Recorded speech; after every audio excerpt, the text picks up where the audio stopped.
كتاب أنزلناه إليك مبارك ليدبروا آياته وليتذكر أولو الألباب. نحمده ونصلي ونسلم على رسوله الکریم اما بعد. ہم سورہ البقرہ کی ترکیب نحوی اور صرفی کر رہے ہیں، اور آج ہمارے سامنے ہے سورہ البقرہ اور آیت نمبر ہے 210، اور اس کی ابتدا ہو رہی ہے حل سے۔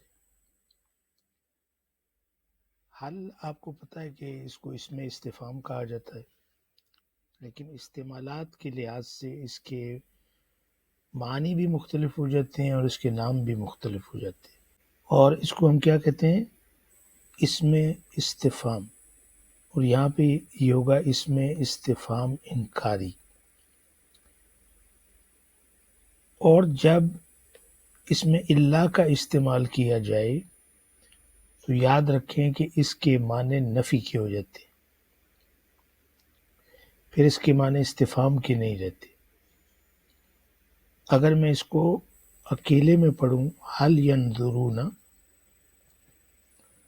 تو اس کا معنی کیا ہوگا؟ کیا وہ دیکھتے ہیں؟ کیا وہ انتظار کرتے ہیں؟ کیا وہ انتظار کرتے ہیں؟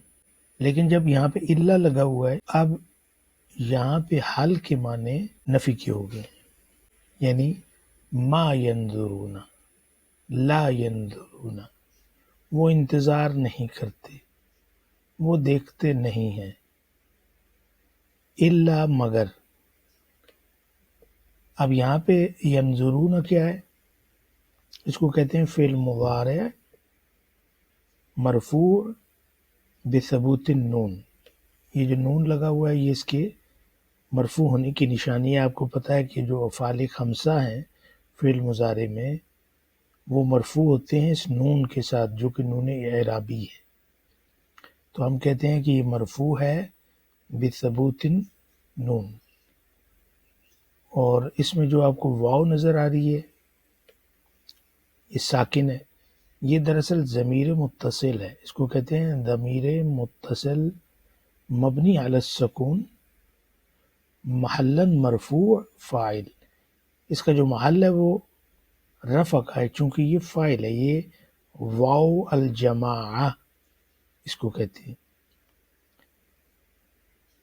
تو یہ ایک پورا جملہ بنا، اس میں فاعل بھی ہے اور فعل بھی ہے۔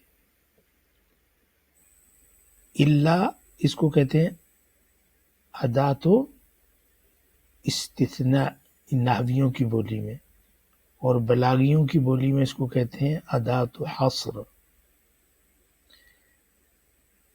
استثناء کا مطلب یہ ہے کہ یہ اس چیز کو کہ جو اس سے پہلے ذکر کی جائے اس میں سے ایکسکلوڈ کرتا ہے کسی ایک ایلیمنٹ کو یا ایک سے زیادہ ایلیمنٹس کو، اور اس کے بعد جس کا ذکر آتا ہے اس کو کہتے ہیں مستثنی منہ۔ یہ ایک عمومی اس کی شکل ہے۔ جیسے میں یہاں پہ کہوں کہ دخل جمیع الطلاب فی الفصل الا خالدا، تو اس میں آپ دیکھیں کہ جو الا ہے یہ حرف استثناء ہے، ادات و استثناء ہے۔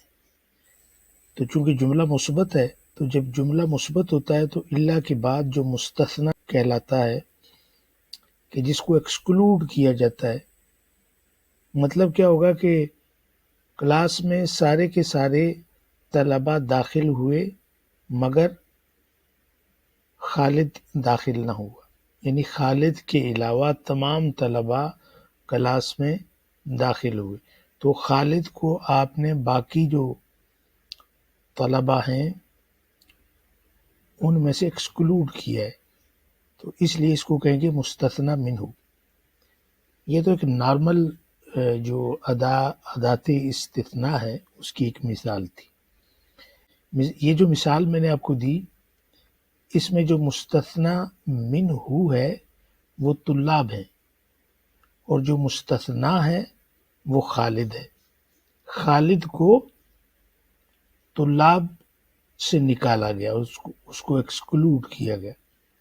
تو پتہ چلا کہ اللہ سے پہلے مستثنی منہ ہوتا ہے اور اللہ کے بعد مستثنی ہوتا ہے۔ یہ جو آپ کے سامنے آیا مبارکہ ہے، اس میں اللہ تو لگا ہوا ہے، لیکن اللہ سے پہلے جو مستثنی منہ ہے وہ نہیں ہے۔ تو جب مستثنی منہ کا ذکر اللہ سے پہلے نہ کیا جائے تو اس کا نام ہم اس کو دیتے ہیں استثناء مفرغ۔ جب کبھی موقع ملا تو ڈیٹیل میں اس پہ گفتگو ہوگی، ابھی سرسری طور پہ آپ یاد رکھیں۔ اب اس صورت میں یہ جو حل ہے اس کا معنی نفی کا ہے، یعنی مطلب کیا ہوگا؟ حل ینظرون یعنی ما ینظرون، وہ انتظار نہیں کرتے، وہ دیکھتے نہیں ہیں۔ الا کا مطلب ہوتا ہے مگر، ان، ابھی جو ان ہے اس میں آپ دیکھیں اس کو کہتے ہیں حرف نصب و توکید۔ یہ فعل مضارع پہ داخل ہوتا ہے اور اس کو منصوب کرتا ہے۔ یہی وجہ ہے کہ یہاں پہ دیکھیں یأتیہم، یأتیہ، یہ جو یا ہے یہاں تک یہ آپ کا فعل ہے، فعل مضارع ہے۔ اتا یأتی، اتا فعل ماضی ہے اور یأتی اس کا فعل مضارع ہے۔ تو یا کے اوپر آپ کو یہ جو زبر نظر آ رہی ہے یہاں پہ، یہ دیکھیں یہ زبر کیوں ہے؟ یہ اس ان کی وجہ سے، کیونکہ ان حرف نصب ہے، وہ فعل مضارع کو منصوب کرتا ہے۔ تو آپ یہاں پہ کہیں گے یأتیہ فعل مضارع منصوب بالفتحہ الظاہرہ، یہ جو اوپر زبر ہے اس کو ہم کہیں گے فتحہ الظاہرہ، کیونکہ اس سے پہلے ان لگا ہوا ہے، لأنہ مسبوق بأن۔ اب یہ ہم کو دیکھیں، اصل میں ہم جو ہے میم ساکن ہے لیکن اس کے اوپر پیش لگی ہوئی ہے، اس کی تشریح میں بہت دفعہ کر چکا ہوں۔ تو ہم کیا ہے؟ یہ ضمیر متصل ہے، مبنی ہے، اور محلن یہاں پہ کیا ہے؟ منصوب، کیونکہ مفعول بہ ہے، یہاں پہ یہ مفعول بہ واقع ہو رہا ہے۔ اور اس کے اوپر یہ جو میم کے اوپر آپ کو پیش نظر آ رہی ہے تو یہ تو ساکن تھی، اس کی وجہ یہ ہے کہ اس کا جو اگلا کلمہ ہے اللہ لفظ الجلالہ، اس کی یہ شروع میں جو ہے اس کو حمزۃ الوصل کہتے ہیں۔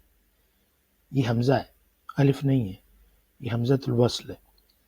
تو حمزۃ الوصل جو ہے اپنے پچھلے حرف کو، اس کے پیچھے کیا ہے؟ میم، اپنے اگلے حرف یعنی یہ لام، یہ لام اس کے ساتھ ملائے گی اور خود تلفظ سے گر جائے گی، خود تلفظ سے گرے گی۔ تو اس کو میم کو لام سے ملانے کے لیے جو مناسب حرکت ہے یہاں پہ وہ پیش ہے، اس لیے پیش اس کے اوپر لگا، یعنی ضمہ۔ تو کیا ہوگا؟ یأتیہم اللہ، یأتیہم اللہ۔ تو اللہ کے بارے میں آپ کیا کہیں گے؟ یہ لفظ جلالہ ہے، مرفوع بالضمہ ظاہرہ۔ بالضمہ ظاہرہ کا مطلب یہ ہے کہ یہ ہا کے اوپر پیش ہے اور وہ نظر آ رہا ہے، اس لیے اس کو کہتے ہیں الضمۃ الظاہرہ۔ تو یہ فاعل ہوا۔ اس میں جو مستثنی ہے وہ اتیان ہے، یعنی اس کا مصدر ہے، اتیان اللہ ہے۔ یعنی اگر ہم اس کو اینالائز کریں گے تو کیا کہیں گے کہ لا ینظرون ما ینظرون الا اتیان اللہ لہم، کہ وہ انتظار نہیں کرتے، وہ دیکھتے نہیں مگر یہ کہ ان کے پاس آ جائے، یاتیہم ان کے پاس آ جائے اللہ. فی حرف جر ہے. ظلل یہ کس کی جمع ہے؟ ذلتن. یہ جمع ہے ذلتن کی جمع ذلال، اور کچھ قرات کے اندر اس کو ذلال بھی پڑھا گیا، یعنی فی ذلال. وہ ذل کی جمع ہے، ذل کی جمع ذلال ہے، ذلتن کی جمع ذلل. تو اس کے نیچے لام کے نیچے آپ کو یہ ایک تنوین نظر آ رہی ہے، دو زیریں نظر آ رہی ہیں. کیوں؟ کیونکہ یہاں پہ مجرور ہے، نکرہ ہے نا، نکرہ کی وجہ سے تنوین ہے، اور یہ تنوین کسرہ کی ہے کیونکہ مجرور ہے. مجرور کیوں ہے؟ کہ اس کے پیچھے یہ ایک حرف جر آیا ہے، تو حرف جر کے بعد چیزیں مجرور ہوتی ہیں. اسی طرح یہ من ہے، تو من حرف جر ہے، پھر اس کے اوپر آپ کو زبر نظر آ رہی ہے، حالانکہ من جو ہے یہ ساکن ہے. تو اس کی وجہ آپ خود بیان کریں گے، اور آپ یہ کہیں گے کہ چونکہ یہ جو اگلا کلمہ ہے تو اس کلمے کے ساتھ یہ جو ال لگا ہوا ہے، تو ال کی یہ جو حمزہ یہ حمزۃ الوصل ہے، تو اس نے تلفظ سے گرنا ہے اور نون کو لام سے ملانا ہے. تو نون کو لام سے ملانے کے لیے یہ زبر لگائی ہے، اس کو کہتے ہیں التقاء الساکنین، اور اس پورے پروسیس کو کہتے ہیں لمنع التقاء الساکنین، تاکہ دو ساکن آپس میں ملے نہ. تو الغمامی یہ جمع ہے غمامہ کی، غمامہ غمامتن واحد ہے، اور اس کا مطلب تھا بادل. میم کے نیچے آپ کو زیر نظر آ رہی ہے، کسرہ، چونکہ مجرور ہے. من حرف جر ہے، الغمامی اس میں مجرور بالکسرہ الظاہرہ. اب یہ واو دیکھیں، واو عطف کی ہے، یہ جو واو ہے اس کو کہتے ہیں عطف. الملائکۃ، الملائکۃ، واو لگائیں گے تو کہیں گے والملائکۃ. ملکن فرشتے کو کہتے ہیں، اس کی جمع ہے ملائکہ. تو یہ جو اوپر پیش آپ کو نظر آ رہی ہے، یہ دیکھیں تو کے اوپر پیش ہے نا، تو یہ پیش کیوں ہے؟ اس لیے کہ یہاں پہ یہ معطوف ہے اللہ پہ، یہ جو آپ کو اللہ نظر آ رہا ہے اس کے اوپر معطوف ہے. کیا مطلب ہوا کہ اللہ یہاں پہ فاعل تھا نا، کیونکہ یہ ملائکہ کو ہم نے معطوف کیا اللہ پہ، تو اللہ یہاں پہ فاعل تھا نا. تو اب دیکھیں اگر ہم اس کو اللہ کے اوپر معطوف کرتے ہیں تو معنی کیا ہوگا کہ وہ انتظار نہیں کرتے مگر اس بات کا کہ اللہ ان کے پاس آ جائے. فی ظلل، ظلل جیسے میں نے کہا کہ ذلتن، ذلہ کہتے ہیں سائی کو، اور ذلل اس کی جمع ہے. من الغمام، من الغمام بادلوں سے، یعنی بادلوں کے سائے میں. وہ صرف اور صرف اس بات کے منتظر ہیں کہ اللہ ان کے پاس آ جائے بادلوں کے سائے میں.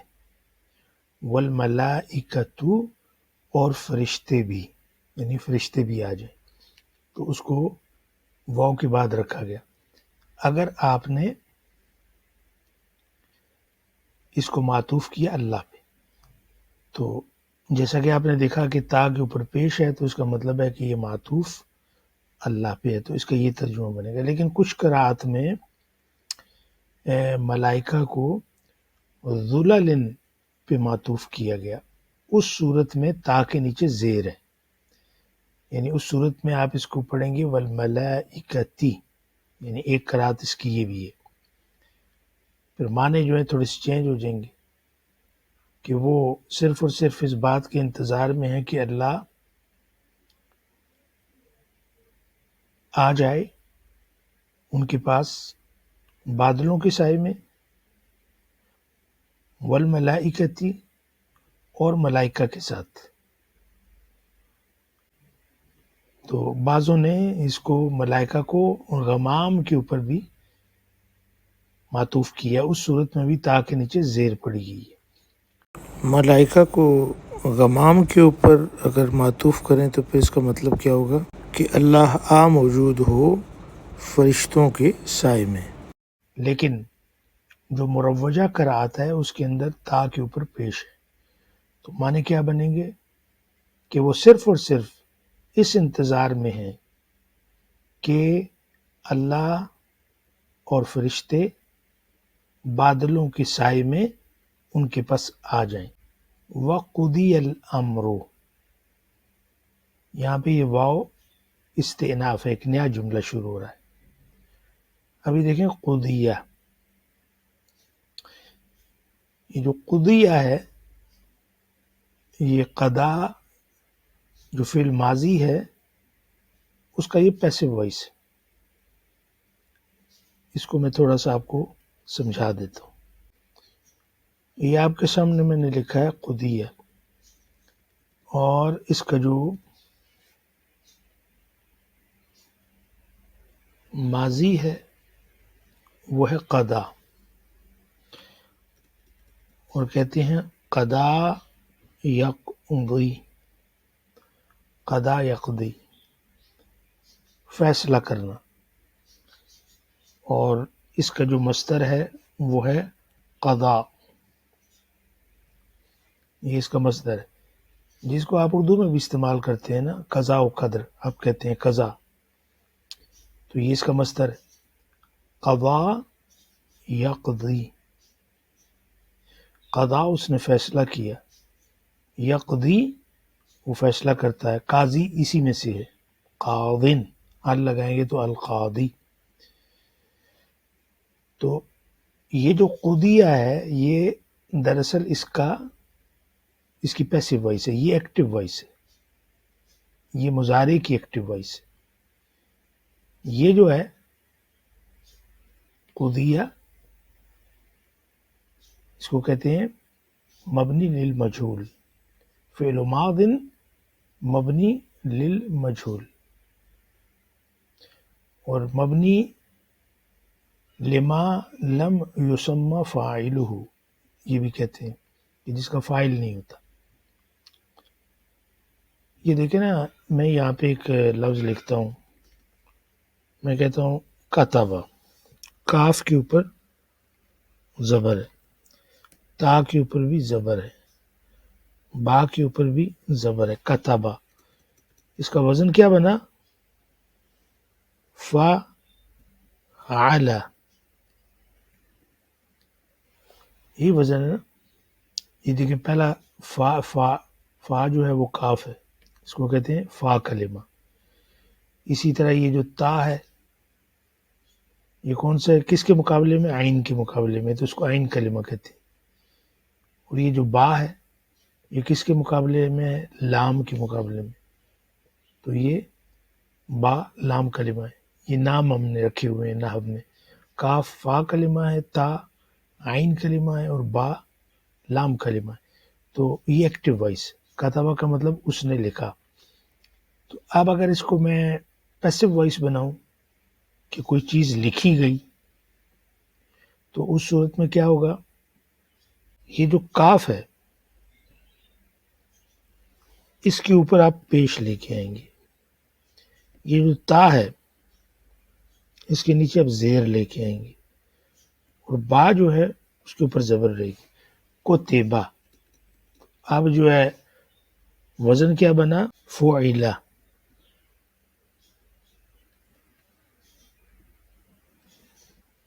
فعلہ، یہ اس کا وزن بن گیا، یہ پیسو وائس ہے۔ کتبہ کا مطلب لکھا گیا، کوئی چیز لکھی گئی، اور کتبہ کا مطلب اس نے لکھا۔ اسی طرح ایک اور مثال دیتا ہوں، جیسے ضربہ، اس کا مطلب ہے اس نے مارا، اور اگر یہ کہیں کہ اس کو مار پڑی تو آپ کہیں گے ضرب۔ تو بالکل اسی طرح قضا یعنی کاف کے اوپر زبر ہے، ضاد کے اوپر زبر ہے، پھر آگے الف مکسورہ ہے اس کے اوپر بھی زبر ہے، لیکن وہ پڑھی نہیں جاتی ہے، عذر ہے، پاسبل نہیں ہے اس کا پڑھنا۔ اسی لیے ہم کہتے ہیں کہ قضا جو ہے یہ فعل ماض مبنی علی الفتحہ المقدرہ للتعذر، اس کو للتعذر کہتے ہیں کیونکہ یہ الف مکسورہ ہے۔ تو لیکن جب اس کو آپ مجہول بنائیں گے، پیسو بنائیں گے، تو اس صورت میں زبر لوٹ آئے گی۔ تو آپ کیا کہیں گے، اس کو اس کے اوپر پیش ڈالیں قو، اس کے نیچے زیر ڈالیں ضی اور یا، قضیہ۔ قضیہ، قضیہ کا کیا مطلب؟ فیصلہ ہو گیا۔ یقضیو یہ فعل مضارع معروف ہے، اس کو اگر آپ پیسو بنائیں گے تو کیا کہیں گے، یقضا وقضیہ۔ الامر، اب یہاں پہ دیکھیں الامر یہ نائب الفاعل ہے، نائب الفاعل مرفوع بالضمہ الظاہرہ۔ یاد رکھیں جب پیسو وائس ہوتا ہے تو نائب الفاعل ہوتا ہے، جب ایکٹیو وائس ہوتا ہے تو فاعل ہوتا ہے۔ تو یہ نائب الفاعل مرفوع بالضمہ الظاہرہ، اور بات کا فیصلہ ہو چکا، یہ معنی ہوں گے۔ امر کا مطلب اللہ کا امر، اس کا حکم، اس کا فیصلہ ہو چکا، کر دیا گیا۔ واو یہاں پہ استئناف ہے، ایک نیا جملہ شروع ہو رہا ہے۔ الا حرف جر، اور اللہ ہی، آپ دیکھیں ہا کے نیچے کیا ہے، زیر، کیوں ہے کہ یہ مجرور ہے، مجرور بالکسرہ الظاہرہ۔ ترجعو یہ فعل مضارع مجہول ہے۔ رجع یرجع، تو رجع کا وزن کیا، فعلا، یعنی وہ لوٹا۔ اگر آپ یہ کہیں کہ اس کو لوٹایا گیا تو آپ کہیں گے رجع۔ اسی طرح یرجع وہ لوٹتا ہے، اس کو لوٹایا جاتا ہے، یرجع۔ تو یہاں پہ ترجع، تا کیوں ہے، یعنی مؤنث کا صیغہ کیوں ہے؟ پہلے تو آپ کہیں گے فعل مضارع مبنی للمجہول مرفوع بالضمہ الظاہرہ، اور یہ دیکھیں الامور، یہ جو الامور ہے یہ امر کی جمع ہے، معاملات۔ تو را کے اوپر پیش کیوں ہے کہ یہ نائب الفاعل ہے، نائب الفاعل مرفوع بالضمہ الظاہرہ۔ اصل میں کیا ہے کہ ترجع الامور الی اللہ، تو یہ جو الی اللہ ہے یہ ترجع الامور کے ساتھ اس کا تعلق ہے، اللہ کی طرف تمام معاملات لوٹائی جاتے ہیں، اور اگر مستقبل میں بھی ترجمہ کر سکتے ہیں، اور اللہ کی طرف تمام معاملات لوٹائے جائیں گے، یعنی کل قیامت والے دن۔ تو اس کا سارے کا سارا جو ترجمہ ہے وہ آپ کے سامنے ہے۔ اگر آپ حال کا ترجمہ استفہام سے کرتے ہیں تو وہ بھی صحیح ہے، لیکن نحو میں نے کہا ہے کہ جب اللہ کا استعمال ہوتا ہے تو وہاں پہ حل نفی کے معنی دیتا ہے، کہ وہ صرف اور صرف اس بات کے انتظار میں ہیں، دیکھ رہے ہیں کہ اللہ بادلوں کے سائے میں ان کے پاس آ جائے اور فرشتے بھی آ جائیں، اور بات کا فیصلہ تو ہو چکا، اور اللہ کی طرف ہی تمام معاملات لوٹائے جاتے ہیں۔ یہ اس کا ترجمہ تھا۔ اب اس کا جو مفہوم ہے وہ واضح کرتے ہیں۔ آیت کا پہلا جو کلمہ ہے وہ روح کو ہلا دیتا ہے، حل ینظرون، کیا یہ لوگ انتظار کر رہے ہیں؟ یہ سوال اللہ پوچھ رہا ہے نا ہم سے، کہ انسان دنیا میں ڈوبا رہتا ہے، ہم سمجھتے ہیں وقت بہت ہے، ہم سمجھتے ہیں کہ کل تمام معاملات ہم ٹھیک کر لیں گے، ابھی تو زندگی پڑی ہے، ہم سمجھتے ہیں ابھی میرا دل نہیں بدل رہا، شاید بعد میں بدل جائے گا، دیکھا جائے گا۔ تو اللہ پوچھتا ہے کس چیز کا انتظار ہے، کس لمحے کا، کون سا اشارہ باقی ہے؟ تو آیت کہتی ہے ان یاتیہم اللہ فی ظلل من الغمام، یعنی کیا یہ لوگ اس دن کا انتظار کرتے ہیں جب اللہ کی قدرت اور اس کا فیصلہ بادلوں کے سایوں میں ظاہر ہوگا، جب وہ نشانیاں سامنے آ جائیں گی جنہیں دیکھ کر دنیا کا ہر فخر ٹوٹ جائے گا، ہر دل کانپ اٹھے گا۔ یہ منظر بتاتا ہے جب اللہ کا حکم ظاہر ہو جائے گا پھر کسی کے پاس کوئی حجت باقی نہیں رہے گی۔ پھر انسان کہے گا یا اللہ اب سمجھ آ گیا، اب میں سمجھ گیا ہوں، مگر جواب کیا آئے گا؟ اب تو دیر ہو گئی۔ یہ آیت ہمیں ڈراتی نہیں جگاتی ہے، ہمیں بتاتی ہے کہ فیصلے کے دن سے پہلے دل کا فیصلہ کر لو۔ پھر آگے فرمایا والملائکۃ، فرشتے صف در صف اتر رہے ہوں گے، ہر طرف ہولناک شان، جلال، نور، ایک ایسا منظر جسے پوری انسانیت کبھی بھلا نہیں سکتی۔ یہ وہ دن ہوگا جب انسان کی زبان بند، دل کھلا اور اعمال بول رہے ہوں گے، جسم کا ایک ایک عضو گواہی دے رہا ہوگا۔ فرشتوں کا اترنا ایک اعلان ہے، اب فیصلے کا وقت آ گیا ہے۔ وَقُضِیَ الْأَمْرُ، اور فیصلہ کر دیا جائے گا۔ یہ الفاظ دل کو چیر کر رکھ دیتے ہیں۔ قضاء کا مطلب ہے حتمی فیصلہ، آخری حکم، ناقابل واپسی انجام۔ ہزاروں سال انسان کو موقع ملا، دعوتیں ملتی رہیں، دعوت فکر، یاد دہانیاں آتی رہیں، دل کبھی نرم کبھی سخت ہوتا رہا، لیکن اب فیصلہ ہو چکا۔ نہ کوئی عذر چلے گا، نہ کوئی سفارش بغیر اجازت کے، نہ کوئی دوسری بار دنیا میں واپسی۔ یہ آیت کہتی ہے وہ دن آنے سے پہلے بدل جاؤ، کیونکہ اس دن کوئی نہیں بدل سکے گا۔ آیت کا آخری حصہ تسلی بھی ہے، حقیقت بھی۔ وَإِلَى اللَّهِ تُرْجَعُ الْأُمُورُ، اور سب کام آخر کار اللہ ہی کی طرف لوٹ کر جانے والے ہیں۔ یا جو بھی فیصلے اب دنیا میں ہو رہے ہیں، جو دکھ، جو خوشیاں، جو مشکلات، جو آزمائشیں، جو مصائب، سب اللہ کے پاس ہیں، اور ایک دن وہ ہر چیز کا فیصلہ کرے گا۔ اگر تم اللہ کی طرف لوٹ آئے تو یہی جملہ تمہارے لیے رحمت ہوگا، اگر نہ لوٹے تو یہی جملہ انسان کے خلاف دلیل بن جائے گا۔ یہ آیت ہمیں پکارتی ہے، زندگی بدلنے کا موقع ابھی ہے، دل نرم کرنے کا لمحہ ابھی ہے، توبہ کرنے کا دروازہ ابھی کھلا ہے۔ فیصلے کے دن سے پہلے اپنا فیصلہ اللہ کے حق میں کر لو، اپنی نمازیں درست کر لو، قرآن سے تعلق جوڑ لو، حلال و حرام کی لکیر صاف کر لو، رشتوں میں ظلم و سختی چھوڑ دو، توبہ کو آج سے اپنا لو، کیونکہ انسان کو نہیں معلوم کہ کون سا دن آخری ہوگا۔ تو یہ آیت ہمیں جھنجھوڑ کر کہتی ہے اس دن کا انتظار نہ کرو جب تمہیں بدلنے کی مہلت ہی نہ ملے۔ آج بھی اللہ انتظار کر رہا ہے، تمہارے ایک قدم کا، تمہاری ایک آہ کا، تمہارے ایک سجدے کا۔ اور جب بندہ اللہ کی طرف سچائی سے لوٹتا ہے تو اللہ اسے بدل دیتا ہے اور معاف کر دیتا ہے۔